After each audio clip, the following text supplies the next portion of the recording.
రాష్ట్రంలో చేనేత రంగాన్ని కాపాడి కాటన్ని ప్రోత్సహించాలన్నారు మంత్రి పొన్నం ప్రభాకర్. ఎవరినైనా సన్మానించేందుకు శాలువాలు, బొకేలకు బదులు నేతలను నేసిన కాటన్ వస్త్రాలు వాడాలని సూచించారు.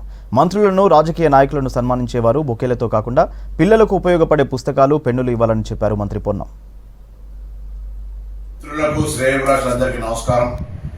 దయచేసి తెలంగాణ చేనేత రంగాన్ని కాపాడడానికి మీరు ఎప్పుడైనా అతిథులకు, పెద్దలకు మర్యాద చేయాలనుకుంటే కాటన్ టవల్స్ వారికి ఉపయోగపడతాయి, ఎవరికైనా ఉపయోగపడతాయి, ఉత్పత్తిదారులకు కూడా లాభం చేకూర్చడం. కాబట్టి వాటిని ఇవ్వండి, లేదా పిల్లలకు పనికొచ్చే పుస్తకాలు, పెన్నులు ఇవ్వండి.